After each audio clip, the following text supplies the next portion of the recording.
comment allez-vous toutes les trois? Je vais vous présenter très rapidement. Delphine, vous êtes directrice et professeure des écoles. Florine, tu es étudiante en master MEF, mais tu as fait un contrat AED, on va en parler juste après. Et Camilla, toi, tu es enseignante, vous êtes enseignante spécialisée à dominante pédagogique. Mais on va en parler juste après, tous ensemble, de vos parcours. Hop, je vais juste activer la bonne éducation, magnifique. Alors déjà, première question, on va faire une première question toute simple. Est-ce que vous pouvez me raconter un petit peu vos parcours à chacun? Est-ce que peut-être Florine, tu peux commencer par toi, raconter ton parcours depuis le bac? Qu'est-ce que tu as fait après le bac et même quel bac tu as choisi? Oui, bah alors bonjour à tous.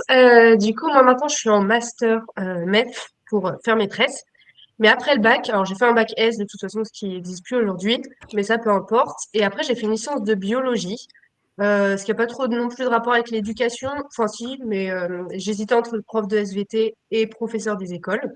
Donc j'ai fait une licence, peu importe laquelle. Et après, bah maintenant je suis en master en deuxième année. Master MEF pour faire professeur des écoles dans le premier degré. Et je passe le concours en avril, qui arrive prochainement. Nickel. Bon, on te souhaite beaucoup de courage pour le concours, mais on va en parler aussi juste après du concours. Est-ce que vous, Delphine, vous pouvez vous présenter aussi rapidement sur votre parcours depuis le bac, même quel bac vous avez choisi, en tout cas, quelles étaient les dominantes, quelles étaient les matières fortes dans votre bac? Alors, bonjour à tous. Alors, moi, j'ai aussi un parcours un petit peu particulier. Donc, j'ai eu un bac B. Donc, à l'époque, c'était un bac économique et social. Ensuite, j'ai fait un DUT d'animation sociale et socioculturelle et à dominante sociale. Je me suis réorientée en licence de sciences de l'éducation. Et ensuite, puisque j'étais aide éducatrice à l'époque, j'ai pu passer le concours troisième voie et intégrer l'éducation nationale en ayant le concours. Après le concours, j'ai fait une année de stage, comme tous les étudiants qui passent le concours. Et ensuite, j'étais titulaire du poste et ça fait 21 ans que je suis titulaire du poste. Je suis également directrice d'école, donc d'une école de 10 classes. Nickel, merci beaucoup. Et vous, Camélia, si je ne me trompe pas, vous n'étiez pas destinée au métier de l'enseignement directement, c'est ça? Est-ce que vous pouvez nous expliquer un peu votre parcours? Oui, bonjour à tous. Oui, pas du tout, effectivement. Après le bac, moi j'ai eu un bac littéraire et ensuite j'ai passé le concours d'une école de journalisme. Donc j'ai fait une licence, puis ce qu'on appelait à mon époque un DEA, ce qui correspond au master actuel. Donc j'ai un DEA en sciences de la communication, donc ce qu'on appelait avant sciences de la communication, c'est-à-dire journalisme, spécialisé en audiovisuel. J'ai travaillé une année dans une radio et ensuite, pour des raisons personnelles, j'ai dû tout changer et j'ai passé le concours. À l'époque, on n'appelait pas ça professeur des écoles, mais instituteur, donc de l'école normale. Parce que je cherchais tout simplement du travail et c'est ma sœur aînée qui m'a dit, bah tu vois, moi si j'avais eu les mêmes diplômes que toi, ben j'aurais tenté le concours de l'école normale. Voilà. Donc j'ai passé le concours, je l'ai eu. Et ensuite, tout de suite après, je suis restée, je crois, 2 ans enseignante. On m'a conseillé de passer ce qu'on appelle le CAPSAIS, certificat pour devenir enseignante spécialisée. Et au bout de 6-7 ans, on m'a demandé de passer l'examen pour être maître formateur. Et voilà, donc après, j'étais maître formatrice et ensuite parfois enseignante spécialisée dans une classe fermée, ce qu'on appelait à l'époque la classe de perfectionnement. Et ensuite, je suis revenue au réseau d'aide. Voilà, donc enseignante. Actuellement, je suis enseignante, ce qu'on appelle enseignante spécialisée à dominante pédagogique. Voilà. Nickel. Merci beaucoup. On va en reparler de toute façon juste après. Si vous avez des questions dans le chat, n'hésitez pas à nous les poser. Ma première question, elle est simple, elle est pour toutes les trois. Parce que quand on parle de transmission, quand on parle de transmettre aux autres, ça vient d'une passion quand même. Et cette passion, elle est venue à partir de quand? Je ne sais pas qui veut répondre en première, mais quand on parle de cette passion, elle venait du quand pour la transmission aux autres? Peut-être Florine, tu veux commencer? Ouais, bah moi, en fait, en CE2, j'ai eu une maîtresse que j'ai adorée et je me suis dit, oh, pourquoi pas faire maîtresse? Et au final, bah, au fur et à mesure de mes études, et ben, j'ai fait ma licence pour, dans l'optique de devenir professeur des écoles.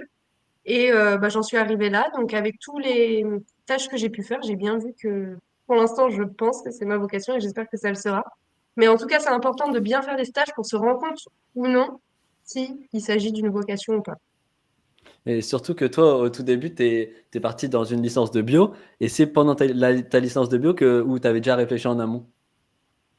J'avais déjà réfléchi en amont, vu que je crois qu'on va parler après du contrat EED que j'ai fait, qui était en parallèle à ma licence, exprès pour être en stage dans des classes et pouvoir observer. Donc.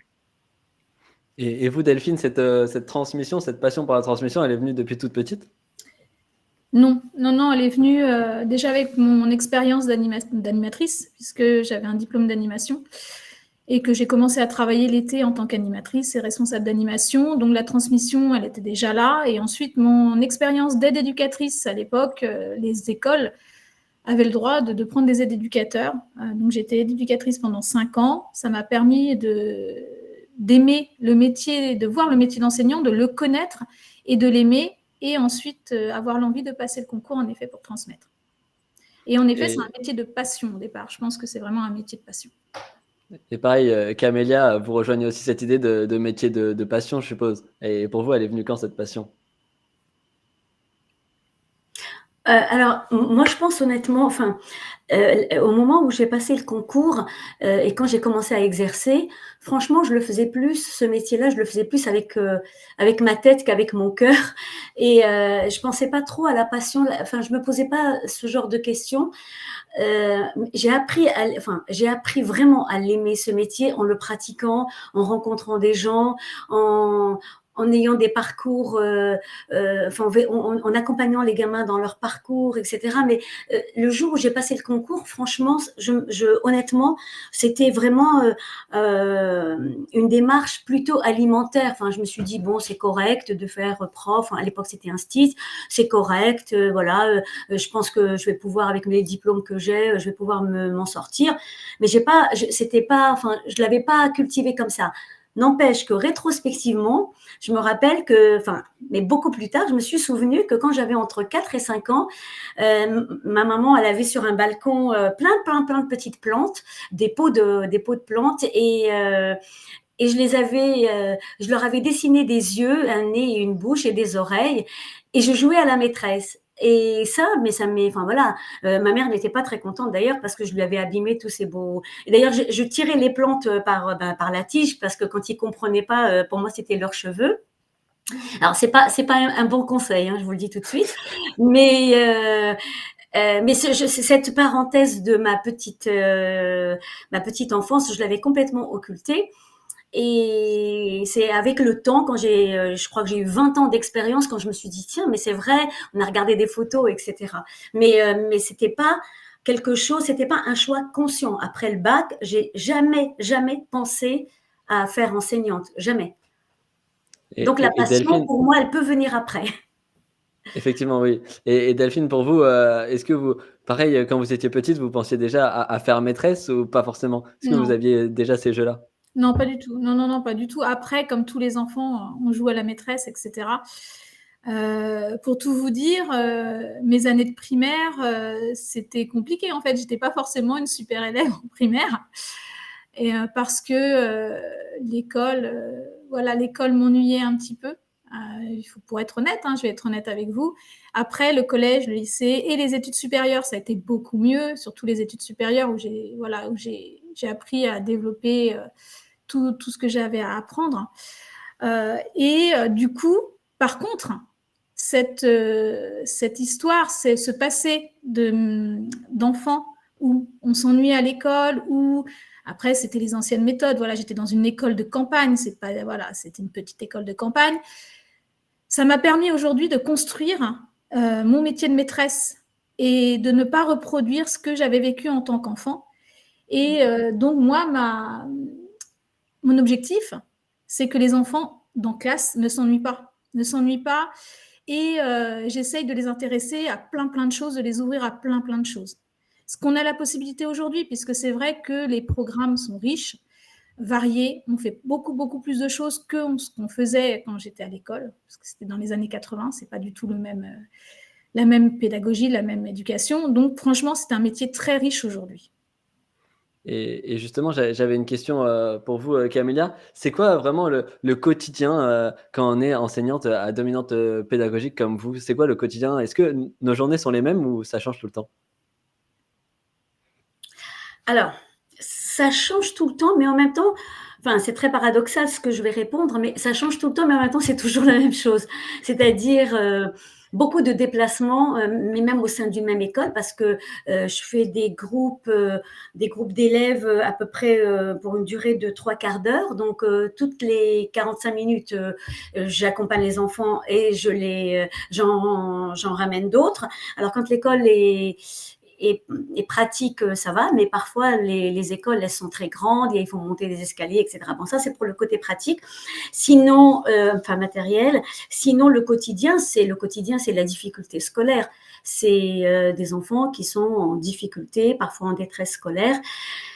Et les difficultés, en général, sont pratiquement les mêmes. Ce qui est différent, c'est l'humain. C'est-à-dire, ce sont pas les mêmes enfants, mais qui souvent ils ont les mêmes difficultés. Et étonnamment, on ne traite pas, juste pour vous donner un exemple, un trouble de l'apprentissage, par exemple, ce qu'on appelle communément une dyslexie, eh ben, on la traite pas de la même manière selon les enfants. Il y a des enfants qui sont en détresse psychologique, donc ceux-là, il va falloir faire des détours. D'autres, ils sont dans l'acceptation et ils sont très, très au fait de leurs difficultés et ils ont envie de s'en sortir, donc ceux-là, on y va frontalement. Donc tout dépend. Donc c'est différent. Dès l'instant fait, même, je pense que même pour les enseignants, même pour Delphine, hein, pour les enseignants de classe, la rencontre avec l'humain, on s'ennuie jamais parce que c'est jamais la même chose. Même si c'est les mêmes humains, même si c'est une classe de 25 et je retrouve toujours les 25 élèves, moi j'en ai à peu près, dans la semaine, j'en vois une cinquantaine. Même si je sais qui je vais voir, mais je sais jamais dans quel état ils sont. Et moi-même, je suis jamais dans le même état. Donc, c'est l'interaction entre deux et la médiation, c'est le travail qu'on fait ensemble. Je ne sais pas si j'ai répondu, Théo, à ta question. Oui, c'était très très bien. Et justement, j'allais rebondir sur ton témoignage et avec toi, Florine. Et est-ce qu'en Master MEF, vous apprenez justement à gérer les différents types d'élèves? Parce que tous les élèves sont différents.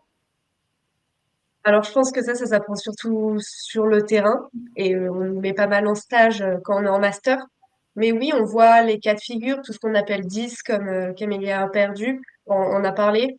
Ouais, on voit tout ça, on voit les procédures à faire pour prendre en compte ces élèves et toute la différenciation qu'il y a à faire autour. On en parle. Mais après, c'est à mettre en pratique, c'est autre chose.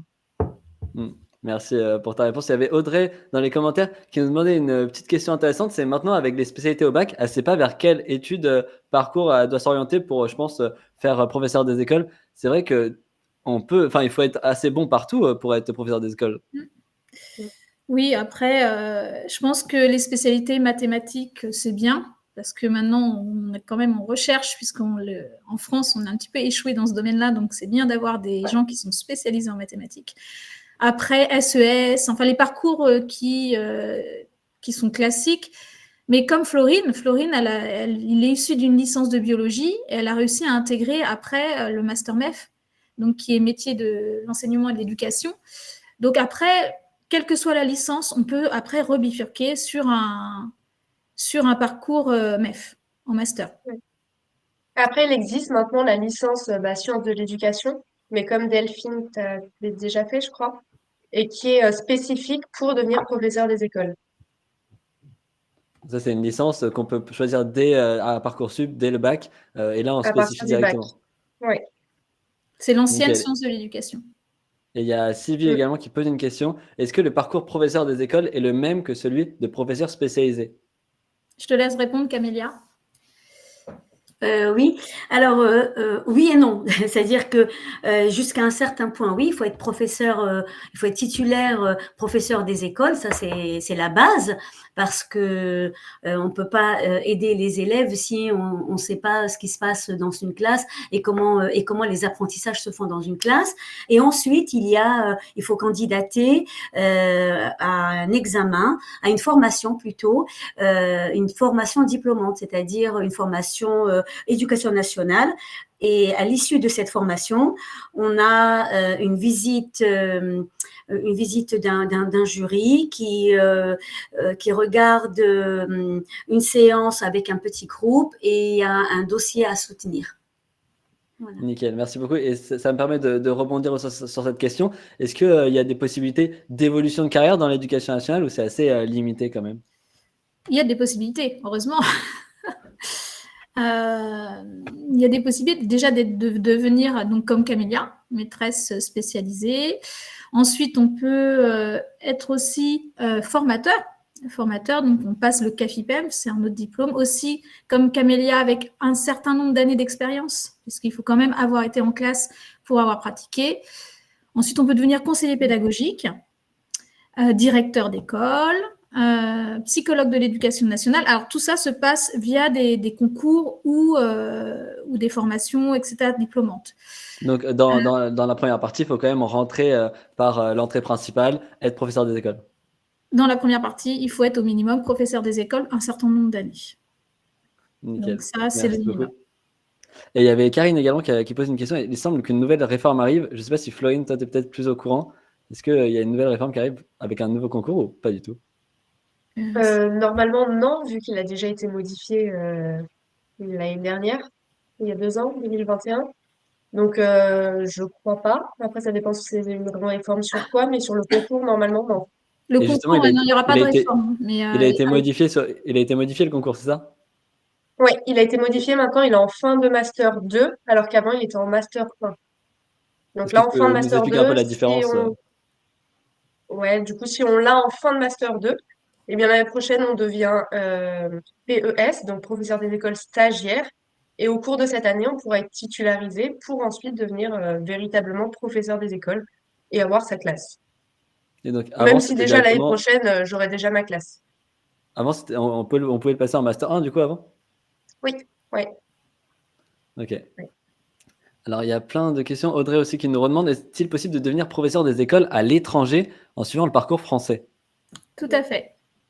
Tout à fait. Donc ça, pareil, il faut suivre le parcours français et après, on fait une demande et on a le diplôme qui est valable à l'étranger. Le diplôme, alors, est valable dans les écoles françaises.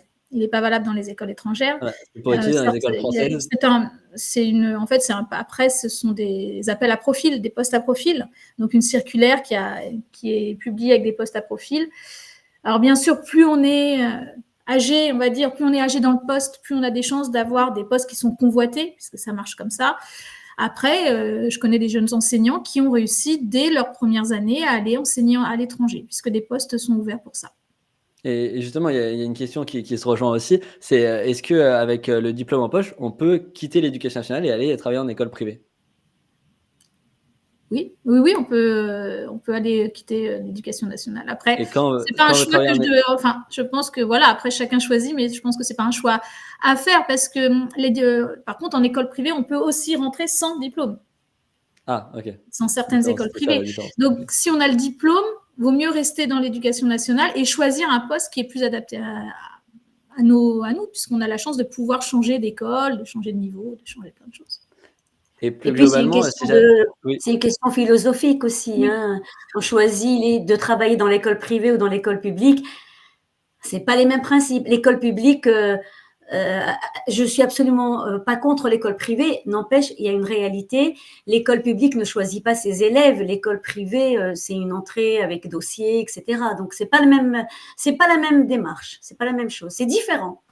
C'est différent, Et, tout à fait. et justement, j'avais une question aussi. Est-ce que si jamais un jour vous quittez l'éducation nationale, on peut y revenir sans repasser le concours ou à chaque fois, il faudra repasser le concours? Il faut repasser le concours. Si on démissionne. Alors après, on peut se laisser un laps de temps. C'est-à-dire qu'on peut demander comme une pause dans l'éducation nationale ou on peut faire autre chose. Mais c'est sur autorisation. Ça veut dire que l'administration doit nous autoriser à faire cette pause. Et je crois que c'est au maximum, on peut faire 10 ans de pause. Mais on doit autant d'années à l'éducation nationale. On est fonctionnaire d'État. En fait, l'éducation nationale, quand on rentre dans l'éducation nationale, on devient fonctionnaire. Donc, il y a toutes les règles qui sont liées au fonctionnariat. Donc, ça aussi, ça à prendre en compte avant de passer le concours, bien aller voir ces règles.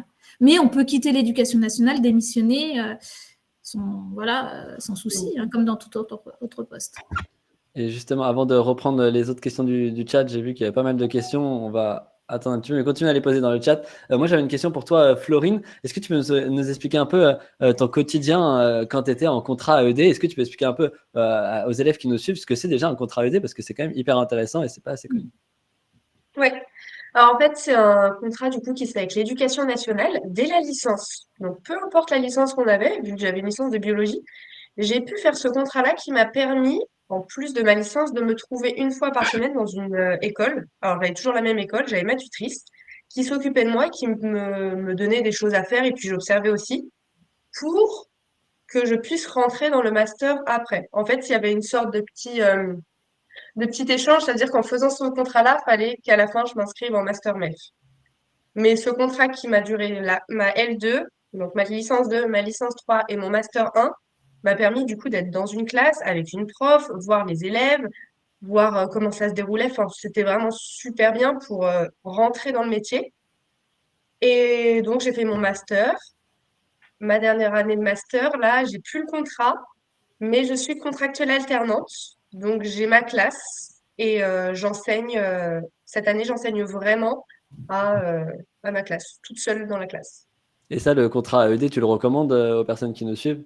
Ouais, bah c'est sûr que si vous voulez essayer, enfin, si vous voulez d'abord savoir si ça vous plaît, c'est vraiment une façon de savoir si bah, est-ce que vous êtes fait pour, est-ce que vous aimez enseigner, est-ce que les enfants toute la journée ça va, les niveaux, c'est parce que ça va de la petite section jusqu'au CM2, c'est différent, voir un petit peu de tout. Ouais, c'était vraiment super intéressant.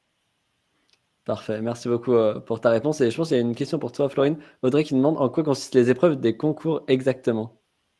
Alors, en fait, il y a deux sortes. Il y a les écrits et les oraux. Donc, les écrits, là, ça arrive début avril. Et vous avez des écrits en français et en maths pour voir votre niveau disciplinaire. Et après les oraux, ça va être en juin. Il faudra déjà être pris parmi un certain pourcentage de ceux qui ont le mieux réussi les écrits.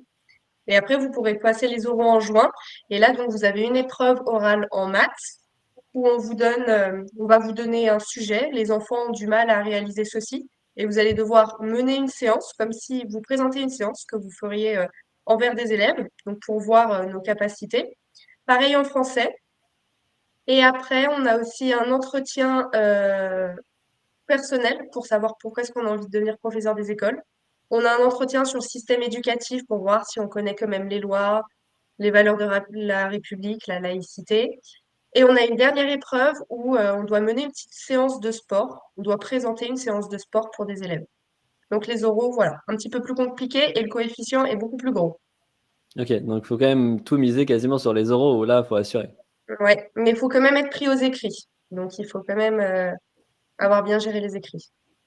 Ça marche. Merci beaucoup pour ta réponse, Florine. On va repasser juste sur la question du quotidien. Est-ce que, Delphine, vous pouvez nous raconter un peu votre quotidien en tant que directrice des écoles? Parce que vous cumulez les deux, hein, c'est ça? Directrice des écoles et professeur des écoles. Est-ce que vous pouvez nous raconter un peu tout ça?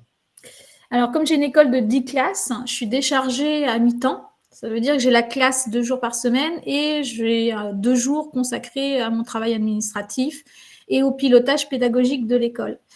Alors, sur les 2 jours de classe, donc, il y a tout le travail de préparation. Donc, il faut savoir que quand on est professeur des écoles ou professeur même de collège ou de lycée, il y a tout un travail qui se fait en amont à la maison de préparation puisqu'on va préparer ses cours. Donc après, pour préparer ces cours, on a l'aide, bien sûr, des sites institutionnels et on suit des progressions. On ne prépare pas au hasard. En fait, tout doit être prêt pour les élèves par rapport au niveau, à la classe d'âge des élèves.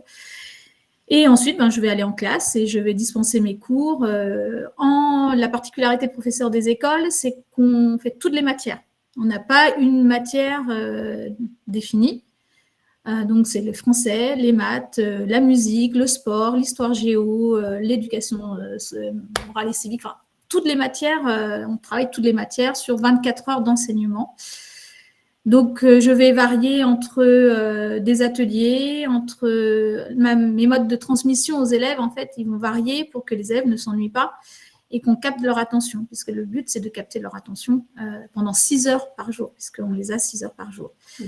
Donc voilà, et les jours de bureau, le jeudi et vendredi, pour cette année, je le consacre à tout l'administratif de l'école, au pilotage pédagogique, à la préparation des conseils d'école, aux relations avec les partenaires, la mairie, les parents, toutes les associations locales, avec les maîtresses du réseau, la psychologue du réseau. Je fais des équipes de suivi pour les enfants qui sont justement en difficulté. Des conseils d'élèves, parce que voilà, on travaille aussi sur le programme phare, enfin tout ce qu'on entend parler. Donc, en fait, c'est un métier très, très, très, très varié. Les journées ne se ressemblent pas. Pourtant, on a les mêmes élèves en face de nous. Comme disait Camélia, même si on a les mêmes élèves, ils sont humains, ils vont changer, ils arrivent différemment chaque jour. Et on a la chance dans ce métier, même si on va faire le même métier toute notre vie, on peut changer de classe, puisqu'on est professeur des écoles de la petite section jusqu'au CM2, donc on peut changer notre niveau de classe, on peut changer d'école. Donc, et chaque année, on change d'élève. Quand on a une classe, on a cette chance, tous les 10 mois, on va changer d'élève. Donc, on a quand même un métier qui est tout le temps, on doit s'adapter. Par contre, c'est un métier d'adaptation. Et justement, sur cette question d'adaptation, Camélia, toi, tu t'adaptes vraiment à chaque élève que tu vois. Est-ce que c'est pas ça qui est dur aussi, justement, au tout début, quand on arrive dans l'enseignement? Oui, parce que dans une classe, il y a un programme. C'est-à-dire que vous avez 25 élèves dans une classe de CP. La maîtresse, elle connaît le programme et elle sait qu'elle tend vers ça, qu'elle doit amener les enfants vers les attendus du programme. Bon, elle n'y arrive pas toujours parce que on fait avec de l'humain et chaque élève est différent, donc chacun fait comme il peut. Mais c'est vrai que un enseignant spécialisé ne suit pas du tout les programmes. Il les connaît, il doit les connaître pour essayer d'évaluer l'écart entre la difficulté de l'élève, les capacités de l'élève et les attendus de sa classe d'âge.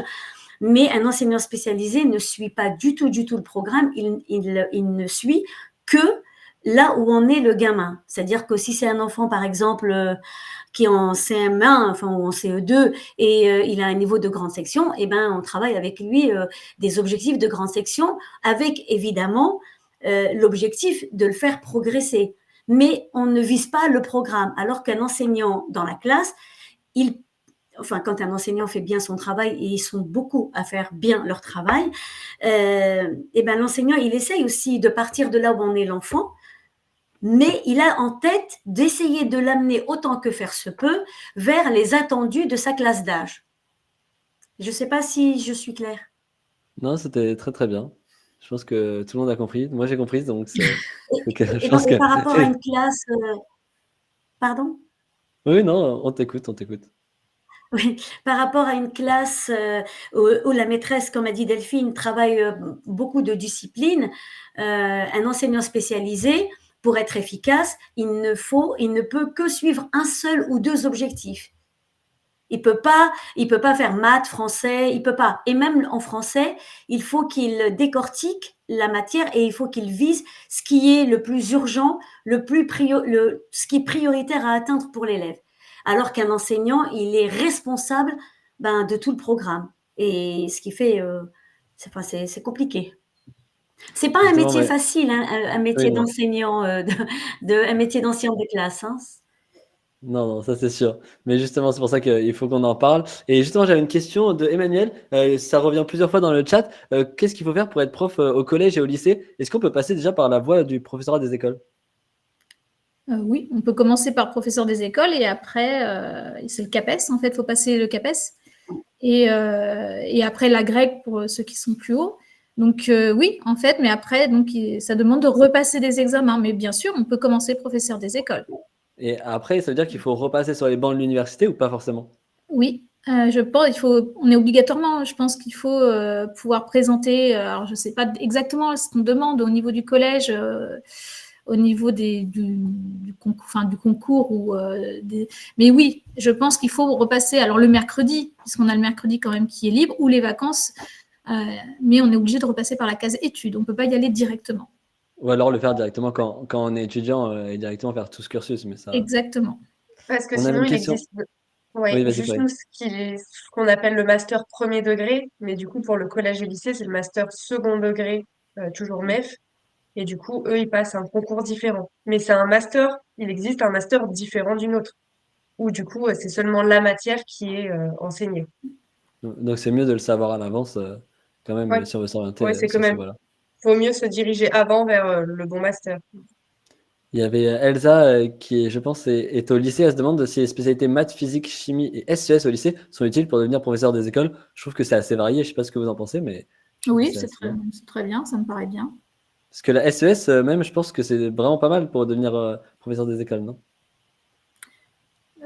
Oui, puisque c'est une matière humaine, en fait, c'est une science humaine, donc du coup, ça peut ouvrir à une réflexion c'est une science humaine, donc c'est très bien. C'est ce qui se rapproche le plus des sciences de l'éducation, en tout cas au niveau du lycée. Nickel. Merci beaucoup pour la réponse. On a une question de Karine qui est très pragmatique. Et le salaire de base et quelles évolutions? Alors, de toute façon, les salaires sont visibles sur le site de l'Éducation nationale parce C'est ça. qu'ils sont fixés maintenant pour tout le monde. Mais quand on devient enseignant, tu sais, Florine, le salaire de base quand on est débutant ou pas? Alors, normalement, depuis la réforme, on est à 2000, c'est ça? C'est ça. Mm. C'est ça, c'est 2 000 Et, euros brut. ouais. Et le Et après, salaire du de coup, fin de carrière, je me suis renseignée, de fin de carrière, normalement, au jour d'aujourd'hui, c'est 3 626 euros brut. donc au fur et à mesure des échelons, des années qu'on va passer, on va augmenter progressivement. Tout à fait. Nickel. Et il faut dire aussi en fonction des zones où on travaille, il y a certaines zones où on va gagner plus d'argent. Oui, si on travaille en zone REP ou REP+, donc c'est les zones sensibles d'éducation prioritaire, il y a des primes qui sont associées au salaire, puisqu'on travaille dans des quartiers difficiles ou alors réputés difficiles. Donc en effet, il y a des bases de primes. Après, depuis cette année, on a aussi la possibilité mais je ne sais pas si dans 4-5 ans, ça existera toujours, de faire du soutien en plus, des heures de soutien, de renforcement au collège, ce qu'on appelle le pacte. Et donc, ce sont des heures rémunérées en plus. Donc, on peut avoir des heures supplémentaires rémunérées. Ça marche. Merci beaucoup pour la réponse. J'avais aussi une question pour toi, Florine. Pour participer au concours et donc pour postuler au concours, est-ce qu'il y a des prérequis? Est-ce qu'on est obligé d'avoir fait une année de Master MEF? Non, non, non, on peut passer en candidat libre. Et alors, pour ce candidat libre, je crois qu'il faut quand même avoir un master. Il faut avoir détenu un master, mais dans n'importe quel domaine. Et après, on peut passer en candidat libre. Donc, pas obligatoirement faire ce master. Et je ne sais pas si Camélia ou Delphine vous pouvez répondre, mais il n'y a pas aussi un moment donné où on pouvait passer le concours si on avait plus d'un certain nombre d'enfants? Il n'y avait pas une... Ah si, c'était 3 enfants. Mais je ne sais pas si ça... Mais après ça, je pense sur le site du gouvernement, ça doit être noté. Oui, à l'époque où je travaillais, quand on avait 3 enfants, on pouvait passer le concours directement. Mais je ne sais pas si ça existe encore. On a une question de Pierre qui nous pose combien de mois de stage en école avant de devenir professeur des écoles on doit faire. Ça, Florine, du coup, tu as besoin de faire de stage avant le Master 1. C'est une fois que tu as passé le concours que tu auras des stages obligatoires. Ouais. En fait, c'est pas obligatoire de faire des stages avant le master. Ce serait juste pour être sûr d'aller dans le bon master et pas se réorienter après. Mais en master, alors chaque master dépend de l'université dans laquelle on est. Nous, je sais que notre master, euh, l'année dernière, on avait déjà des stages où on se trouvait soit en primaire, enfin, soit avec les tout petits, soit en primaire. Et cette année, eh ben, on a pu choisir d'être contractuel alternant, donc d'avoir notre propre classe, ou de rester en observation. Mais tout au long de notre master, on a quand même des stages, ils nous mettent en pratique parce que tout ce qu'on apprend, il faut quand même bien qu'on le voit sur des élèves. Et justement, en parlant aussi des concours, il y a quand même une chose qu'il faut savoir, c'est que chaque académie va proposer son concours, c'est ça? Et du coup, si on veut rejoindre une académie, il faut passer le concours dans cette académie-là. Il ne faut pas se tromper. Ouais, ouais, c'est ça, c'est un concours académique. Ça veut dire que là où on a eu son concours et son diplôme dans l'académie, c'est sûr qu'on va rester dans cette académie-là. Après, l'académie, elle est dispatchée en différentes zones. Ça, c'est en fonction du, du concours, la place à laquelle on arrive. Mais ouais, sinon, c'est bien académique. Donc, le passer dans la bonne zone. Et tu as le droit de le passer dans plusieurs académies ou pas? Bah, le problème, c'est que tout est le même jour. Donc, il faut en sorte pour qu'on choisisse qu'une académie. Ok, ça marche. Et il y a des académies où c'est plus simple d'y rentrer que d'autres, je pense. Oui, bah oui, oui, oui. Ouais. Île-de-France, Le l'académie de Val d'Oise. Créteil et de Versailles, je crois que c'est plus Créteil, facile. Versailles, c'est plus facile. Ouais. Après ça, tout Ouais, est sur Académie le de site Versailles. aussi. Toutes les données sont mises. Mm. On a une question d'Emmanuel. Si on veut être, par exemple, professeur d'anglais, est-ce qu'on est obligé d'aller faire des études dans un pays anglophone ou autre? Je ne pense pas. On peut suivre tout simplement le cursus licence même d'anglais, master d'anglais, et après rejoindre le concours. Voilà. On a une question de Sylvie qui est revenue plusieurs fois. Quelles sont les différences entre le concours professeur des écoles de maternelle, professeur des écoles de primaire, c'est du collège, mais entre maternelle et primaire, il n'y a aucune différence. Il n'y a aucune différence, c'est le même concours et on peut enseigner de la petite section au CM2. Et d'ailleurs, ce qu'il faut rappeler aussi, c'est que on va pas choisir si on va enseigner en maternelle ou en primaire une fois qu'on a passé le concours. Alors, la première année, non.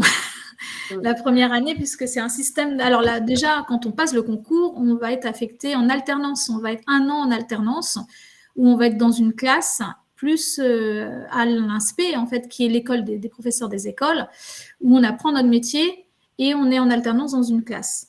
Là, on ne choisit pas. On ne choisit pas la classe, c'est l'académie qui décide de l'affectation. Des vœux sont faits. On peut faire des vœux par rapport à notre domicile.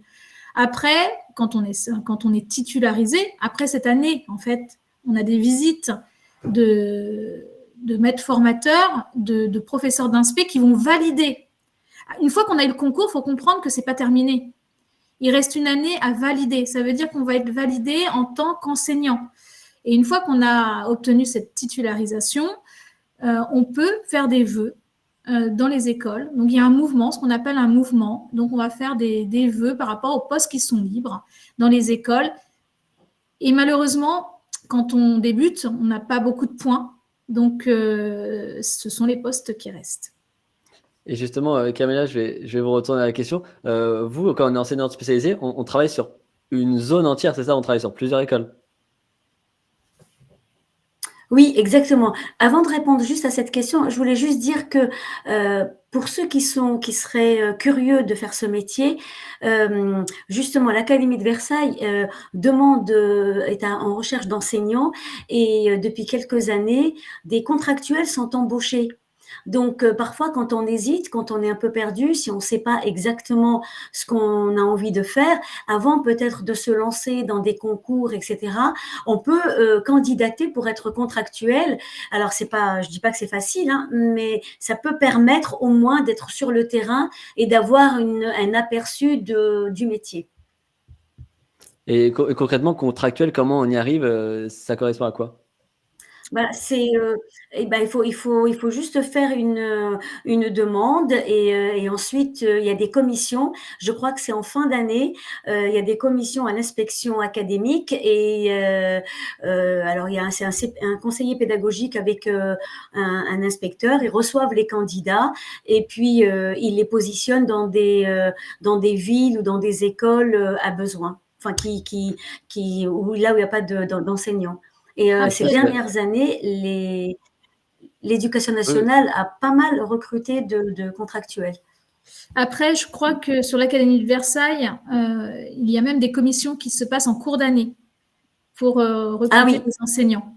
Donc, j'incite les jeunes, en effet, qui sont en recherche, de téléphoner à l'Académie ou d'aller voir sur le site de l'Académie pour voir, puisque tout est noté, pour voir comment on devient contractuel et si des commissions vont avoir lieu. Donc, une commission, ça veut dire c'est un entretien. Chaque personne volontaire est entretenue devant un jury où on va lui poser des questions sur son parcours, sur comment il conçoit l'éducation, comment il conçoit la transmission, etc., ce qu'il connaît du système éducatif. Et en effet, après, il peut être employé comme contractuel. Et pour être contractuel, il faut avoir minimum un bac plus 3, bac plus 5, comment ça fonctionne? Alors avant, c'était bac plus 5, mais je crois il n'y a pas d'exigence. Voilà, ils ont un petit peu rabaissé le niveau. Parce que voilà, on manque d'enseignants, donc n'hésitez pas. C'est la loi du marché. C'est ça. Et pareil pour la question de salaire, du coup, si on est contractuel, on est payé exactement le même salaire qu'un enseignant professeur des écoles qui a le concours. Alors Florine, tu peux peut-être répondre à ça parce que tu connais peut-être. Ouais, je crois qu'on est quand même en dessous, vu qu'on n'a pas le diplôme, on est moins bien payé. D'où le fait de passer le concours si on veut vraiment devenir professeur des écoles. Parce que contractuel, on sera toujours contractuel et on ne pourra pas évoluer. Et j'avais une question pour vous, Camélia. Si vous deviez choisir un avantage et un désavantage de votre métier, vraiment, quel est le meilleur avantage pour vous dans votre métier? Et après, on évoquera le désavantage, mais quel est le meilleur avantage? Qu'est-ce qui vous plaît le plus dans votre métier? Le désavantage, je vais commencer par le désavantage, c'est de ne pas appartenir vraiment aux équipes d'école. Ça, c'est très, très particulier et j'ai beaucoup d'amis ou même des collègues qui font le même métier que moi et qui ont arrêté parce que parce qu'ils se baladent dans les écoles finalement et ils arrivent dans une école, ils savent pas ce qui s'est passé le matin, il n'y a pas de voilà, on parle de choses, ils ne comprennent pas tout ce qui se passe, il y a plein d'informations qui nous passent, voilà, parce qu'on n'est pas toujours là et on n'est pas toujours dans la salle des profs et on n'est pas dans le quotidien des enseignants. Donc ça, c'est compliqué parce qu'on se balade et on arrive. Alors, on rigole toujours entre nous, les enseignants spécialisés. On se dit parfois, l'école vit un deuil et nous, on est en forme. On arrive dans la salle des maîtres, tout le monde fait la tête. On ne sait pas pourquoi et nous, on était hyper contents. Donc, du coup, on se colle à l'ambiance de l'école. Et puis, parfois, c'est le contraire. Parfois, nous, on n'est vraiment pas en forme. Et puis, l'école, ils sont en train de se partager un bon gâteau. Et nous, on n'a absolument pas envie de rigoler. Et tout le monde rigole. Donc, on rigole. Voilà, donc ça c'est compliqué pour. On arrive comme ça, on est dans aucune équipe, on est dans tout et rien. Voilà. Mais bon, moi ça va, ça me va encore. Mais c'est vrai que ça c'est un inconvénient. Par contre, ce qui est avantageux, c'est la relation aux enfants. Moi, j'adore ça. Je me vois plus parler à 25 élèves en même temps. Je n'aime pas être dans le frontal et j'aime bien la relation humain à humain. Et j'aime bien cette proximité, j'aime beaucoup. C'est un peu comme dans ça me fait toujours penser à ça. Pour moi, une classe, c'est un peu comme les grandes réunions de famille où il y a tout le monde, où tout le monde parle de tout et de rien, et on est un peu dispersé. Puis quand on rentre à la maison, on se dit ah ben mince, j'ai pas dit à mamie que ça, j'ai pas pensé, voilà. Et alors que moi, mon travail en tant qu'enseignante spécialisée, c'est presque comme un repas entre amis. Avec un ou une amie, voilà, en tête à tête, un travail, oui, un contact en tête à tête. Et ça, c'est vraiment sympa. Et ça, j'adore vraiment. Merci beaucoup pour votre réponse, Camélia. Et pareil, Delphine, je vais vous demander votre avantage et votre désavantage dans votre métier. Qu'est-ce qui vous plaît le plus dans le métier dans un premier temps? Alors, ce qui me plaît plus, c'est la diversité de pouvoir faire plein de choses différentes avec mes élèves, d'avoir des élèves différents. De m'attacher, on s'attache à nos élèves puisqu'on les a 6 heures par jour et toute une année scolaire, voire 2 quand on garde la même classe. C'est des humains, donc chaque humain arrive avec son histoire et du coup, comme dit Camélia, alors sur ce repas de famille, je suis d'accord avec elle, mais moi je vois ça plutôt un grand repas de famille où chacun partage son histoire parce que chaque élève vient avec son histoire, avec son bagage. Et ça fait quelque chose voilà, qui est fabuleux. Et à l'échelle d'une école, ça fait quelque chose, voilà, il y a une émulation, il y a quelque chose qui est... Et puis de transmettre, en fait, de se dire qu'on est en train de former les futurs citoyens, ceux qui vont faire notre pays. Donc ça, c'est très chouette. Après, l'inconvénient de ce métier, alors sans parler de ma particularité, parce que moi, s'il y a un grand inconvénient sur mon métier, ce serait d'être directrice et enseignante, où c'est compliqué en fait de gérer les deux en même temps. Voilà, ça peut être compliqué à certains moments de l'année, qui sont très en début d'année, en fin d'année, ou qui sont des moments forts. Ensuite, par contre, l'inconvénient de mon métier, c'est peut-être de devoir s'adapter à beaucoup de situations, à ce que notre ministère aussi nous demande, puisqu'on nous demande, on a des injonctions, on a des choses à suivre. Donc, il faut s'adapter. Donc, il faut vraiment, c'est une capacité. Ça, en tant qu'enseignant, il faut avoir cette grande capacité de s'adapter à tout ce qu'on nous demande. Et l'inconvénient, c'est que parfois, on a du mal à suivre. Et du coup, on a l'impression de saupoudrer un petit peu les choses. Mais ça, c'est moi qui le pense. C'est peut-être pas forcément tous les enseignants. Après, les avantages vont prendre le dessus sur les inconvénients. Il y a une question dans le chat qui est hyper intéressante, je trouve, de Bonnie qui nous demande est-ce que la spécialité théâtre est pertinente dans l'optique de présenter le concours? Je pense que ça peut être un très très grand avantage parce que parler devant 25 élèves, c'est pas un exercice facile. Peut-être Florine, si tu veux répondre. On fait du théâtre tout le temps. Oui, c'est ça, c'est ce que j'allais dire, encore plus en maternelle. Là, j'ai une classe de petite section, moyenne section. Je pense que le théâtre, c'est pas mal pour animer juste une classe, en fait. Et dans le concours, encore plus en particulier, vu que on va présenter des oraux devant des jurys, donc il faut savoir bien s'exprimer et mettre en scène, en fait, se mettre en scène devant les jurys pour montrer qu'on est apte à devenir professeur des écoles. Donc ouais, je pense que c'est une bonne chose. Parce que, oui, pareil, Camélia et Delphine, sur cette question de se mettre en scène tous les jours, on se met en scène devant des élèves, on est obligé. Ah oui, on est obligé, on prend un rôle. On peut prendre un rôle aussi quand ils font des bêtises. On va prendre on va froncer nos yeux. Tout va jouer. On passe beaucoup par le regard, par les mimiques. Et c'est vrai qu'on a notre personnalité d'humain. Et je pense qu'on vient avec notre personnalité de maîtresse ou d'enseignante spécialisée. En fait, qui peut être différente, puisque en effet, la classe, c'est une grande scène de théâtre. Et il y a une question aussi d'Audrey, je pense qu'il faut la rassurer. Faut-il avoir un niveau de maths élevé, spé maths expert, pour passer le concours? Je pense que le niveau de maths est assez modéré. Peut-être, Florine, tu peux expliquer ce que tu fais au concours là en ce Ouais, moment. en maths, pour le concours, on doit seulement présenter jusqu'au niveau troisième seconde. Donc, le niveau spé maths expert, je sais qu'en plus, avec les nouvelles réformes, c'est pas facile. Donc, non, pas besoin d'autant. Le niveau seconde suffit amplement. On va quand même apprendre seulement jusqu'au CM2, donc avoir des bonnes connaissances, ça suffit. Mais maths expert, c'est vrai que c'est un plus haut niveau. Et j'avais justement une question pour toi, Florine. Comment tu as fait pour rentrer dans ton master MEF? Est-ce que tu as dû remplir un dossier? Ça s'est passé sur la plateforme Mon Master? Enfin, comment ça se passe? Alors, je me rappelle plus de la plateforme. Bah, alors oui, c'était une plateforme comme les autres masters. C'est pas Parcoursup, mais c'est autre chose. Et donc, j'avais aussi envoyé une lettre de motivation. Et moi, je suis partie de l'académie, donc j'ai totalement changé d'université. Et bah, j'ai quand même été acceptée. Alors, dans mon académie, c'est celle de Grenoble. On a dû passer un petit test, mais je sais qu'ils le font pas dans les académies de Versailles, de Créteil ou les autres académies. Donc, on a passé un petit test. J'ai l'impression que tout le monde a un peu été pris. Peut-être que c'était pour écrémer quelques étudiants. Mais voilà, sinon, on s'inscrit simplement comme pour n'importe quel master. Et pour rassurer les élèves dans le chat, le test, c'était très très dur. Enfin, c'était quoi à peu près? C'était votre niveau de Non, maths et de français? ouais, c'était seulement en maths et en français. Alors, j'avais quand même révisé. En français, il fallait quand même un petit peu réviser tout ce qui était fonction grammaticale, la nature des mots, ce qui nous paraît loin.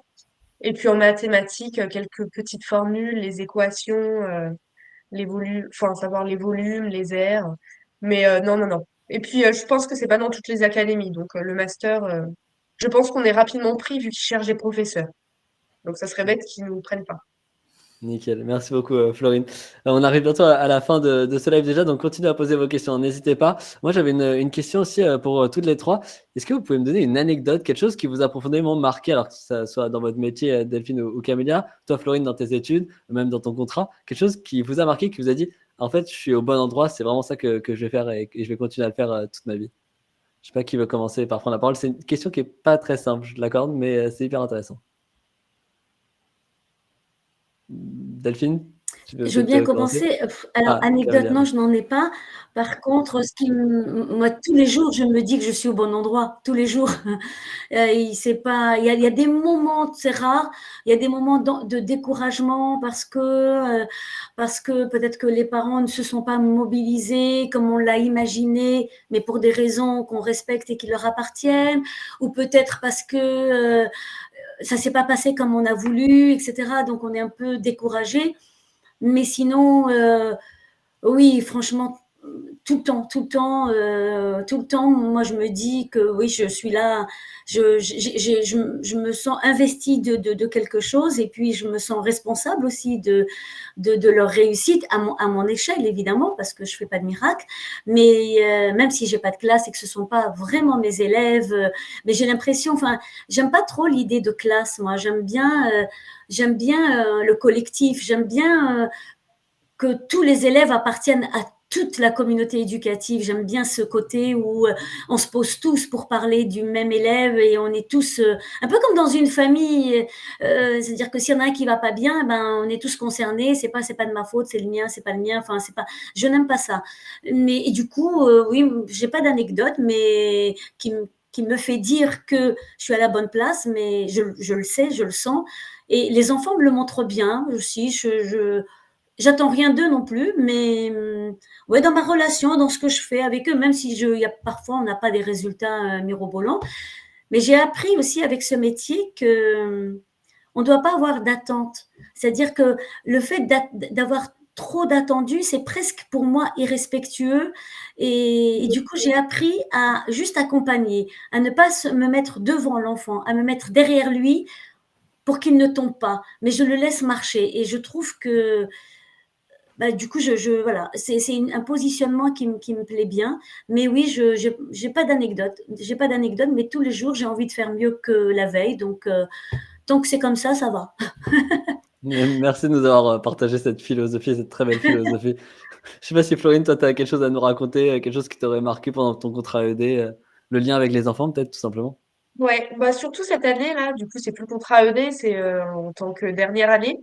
J'ai des petites sections et moi une section le vendredi et je les vois qu'une fois par semaine, mais je les vois progresser à une vitesse où je me rendais pas compte que ils apprendraient autant de choses aussi vite. Surtout à cet âge-là, ça grandit très rapidement et de les voir chaque semaine savoir faire quelque chose en plus, waouh, je trouve ça incroyable ça.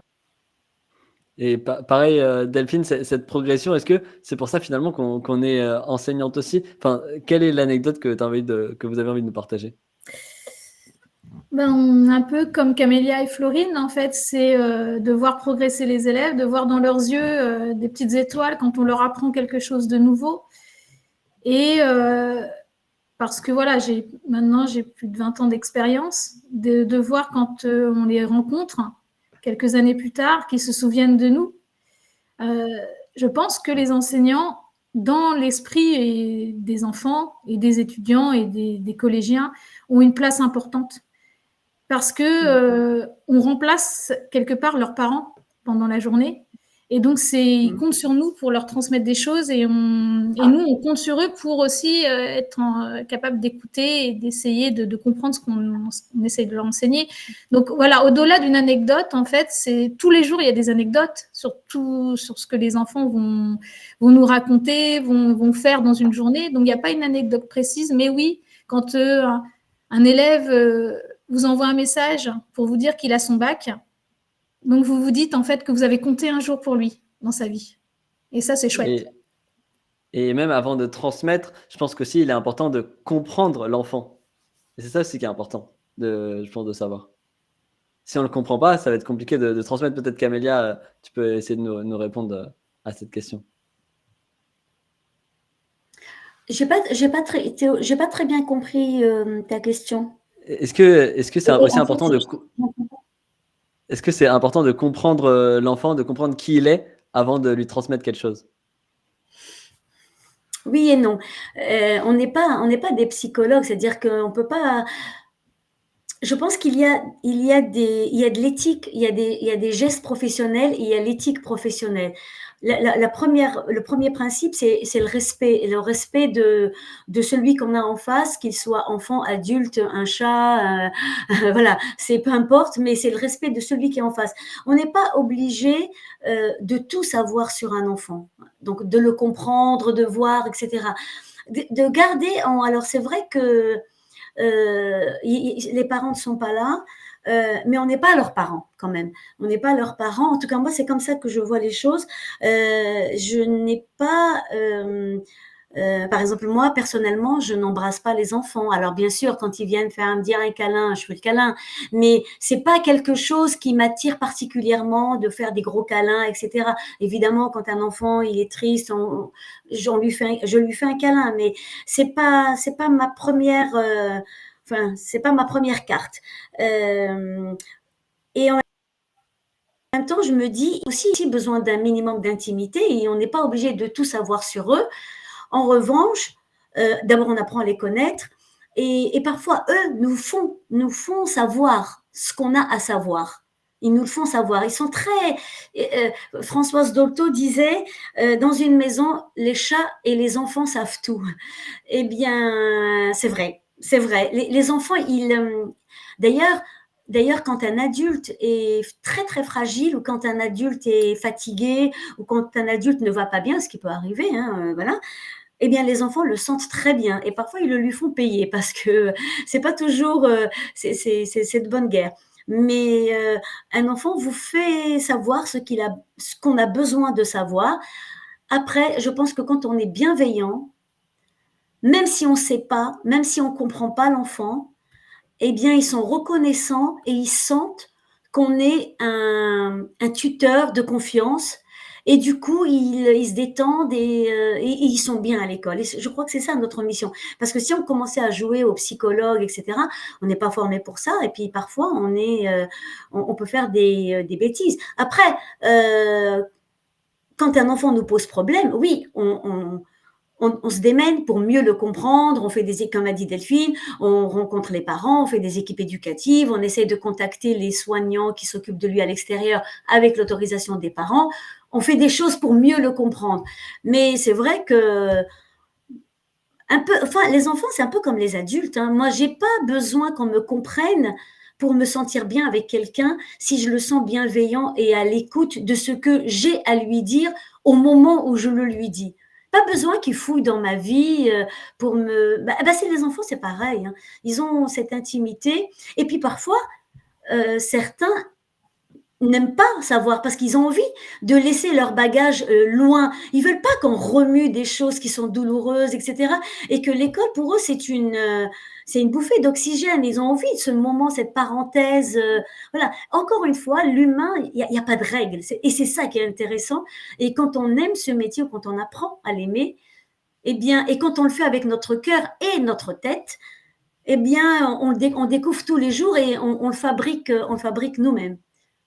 Voilà. Merci beaucoup pour ces précisions, pour Camélia. pour ajouter à ce qu'a dit Camélia, je suis d'accord avec elle.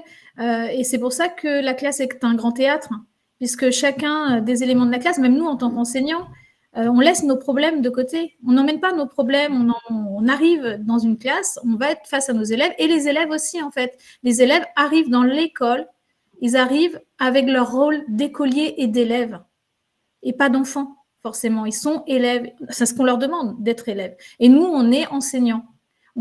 C'est pour ça on peut laisser notre personnalité et on devient enseignant. Et c'est ça qui est beau, c'est qu'on donne la chance aux élèves de laisser un petit peu leur bagage de côté. Comme dit Camille. J'avais une question pour toi, Florine, qui est dans le chat de Christelle. C'est très concret. Quelles sont les matières enseignées en Master MEF, tout simplement? Du coup, c'est toutes les matières qu'on va enseigner nous-mêmes aux élèves. Donc, les maths, le français, les sciences, le MC, c'est l'éducation morale et civique, l'histoire, la géographie, les musiques, l'art plastique et le sport. En plus de ça, on a des cours aussi de philosophie, de psychologie pour essayer de comprendre les élèves. On a sur le système éducatif, comprendre les lois, comprendre ce qu'on a le droit de faire ou pas. Et qu'est-ce qu'on a d'autre aussi? On a d'autres matières comme ça pour voir plus en détail l'élève, les problèmes qu'il peut avoir, la différenciation. Enfin, tout pour savoir enseigner en tout cas. Nickel. Merci Et j'ai beaucoup vu pour la qu'il y avait réponse. aussi Oui, une question de Dimitri sur oui, l'écologie. justement, j'allais la poser. Ouais, du coup, nous en sciences, on a une prof de sciences qui, après je pense que ça dépend de tout le monde, mais qui essaye d'axer, c'est vrai, sur tout ce qui est écologie, qui essaye de nous montrer qu'on peut mettre des projets en place pour que tout au long de l'année, les élèves, eh bien, voient tous les problèmes qu'il y a dans le monde, tout ça, et qu'on essaye d'en tirer une morale et que les élèves, petit à petit, inculquent toutes ces valeurs, quoi. Donc, oui, je sais pas si ça a changé, mais disons que c'est important. Et puis, c'est chaque. C'est enseigné. On a Oui, en effet écologie et développement durable qui est enseigné à partir du cycle 3. Et il y a même des projets qui peuvent être mis en place dans les écoles. Tout à fait. Pour être labellisé, on peut être labellisé école E3D, donc ce qui est tout développement durable, et donc permettre aux élèves d'être des petits citoyens, éco-citoyens dans l'école. Et on peut mettre aussi en place, comme dans mon école, il y a des éco-citoyens, donc ils donnent des idées pour que l'école aussi ait un rôle et soit acteur en fait de l'écologie. Merci beaucoup pour toutes vos réponses. On arrive déjà à la fin de ce live, il reste 3 minutes. Alors, je vais vous demander à chacune d'entre vous de nous faire peut-être un petit mot de fin, un message que vous avez envie de faire passer aux élèves là, qui nous regardent, peut-être justement pour les motiver à se tourner vers les métiers de l'éducation. Je ne sais pas si Florine, tu veux commencer à délivrer un petit mot de fin sur tes études et sur ton futur métier. Oui, bah, je dirais que si vous pensez que enseigner, apporter des choses à des élèves et que vous aimez les enfants, essayez, allez faire des stages, allez faire contractuels, essayez de juste faire quelques petites observations en classe et vous verrez si vous aimez bien. Et c'est tellement un beau métier où on apporte quelque chose et où on se sent utile que bah, vous verrez si ça vous plaît, mais tentez. C'est un beau métier. Nickel. Merci beaucoup pour ta réponse, Florine. Delphine, Camilla, qui veut prendre la parole pour ce mot de fin? Vas-y, Camélia, si tu veux. Oui, c'est vrai il faut tenter. Après, il faut pas avoir peur il faut pas avoir trop d'attentes pour ne pas être déçu. Il faut pas s'imaginer des choses et en même temps, ça reste de l'humain. C'est pas, ça peut changer, tout peut changer. Il y a des années, il y a des collègues qui sont chevronnés et qui passent des années un peu compliquées parce qu'il y a des enfants qui sont un peu plus difficiles que d'autres. C'est jamais de leur faute évidemment, mais ça reste quand même des situations difficiles. Et puis l'année d'après, c'est une classe qui roule, etc. Donc il faut vraiment pas se décourager surtout, et il faut demander de l'aide. C'est-à-dire que le problème dans les écoles, c'est qu'il y a des classes et parfois les gens, enfin les enseignants fonctionnent pas tous, mais certains fonctionnent en claquant la porte derrière eux et ils sont seuls dans la classe. Alors que si on demande de l'aide, etc., on est porté, il y a le collectif qui se remet en place, il y a la transmission des expériences, ça rassure et ça franchement, ça peut aider. Et en même temps, même, et du coup, ça fait de ce métier une expérience humaine. Alors que si on s'enferme et si on vient avec des attentes précises et qu'on ne les trouve pas, on est déçu. Si on reste seul, on est déçu, on craque, et alors qu'on peut craquer dans n'importe quel métier. N'importe quel métier peut nous amener à craquer. Mais si on n'est pas tout seul, en général, les équipes sont là pour être qui nous béquillent et qui nous portent. Voilà. Donc il faut essayer et tenir le coup. Voilà. Merci beaucoup, Camélia, pour tes mots. Delphine, tu veux conclure cette thématique de l'éducation par quoi? Tu as envie de transmettre quoi ce soir? Alors, comme mes collègues, si vous voulez un métier où vous aimez transmettre, un métier qui a multitâche, qui est varié, qui est un métier de passion, où vous allez rencontrer des équipes qui peuvent vous apporter beaucoup, les élèves peuvent aussi vous apporter beaucoup. Voilà, n'hésitez pas à vous engager. Après, n'hésitez pas aussi, comme a dit Florine, à faire des stages dans les écoles. Je sais que certains masters, d'autres même hors MEF, proposent des stages. Même dans les licences, vous pouvez demander à faire un stage. Donc, dans les écoles, on peut vous accueillir sans souci pour que vous puissiez voir le métier de professeur des écoles et rencontrer les acteurs qui sont autour de l'éducation. Nickel. Merci encore à toutes les trois. C'était vraiment formidable comme thématique. Florine, je te souhaite beaucoup de réussite dans la fin de tes études et bonne chance pour ton concours. Delphine et Camilla, Merci. bonne continuation dans vos carrières respectives. À très bientôt. Merci beaucoup pour ce Merci live. Théo, merci beaucoup. Merci.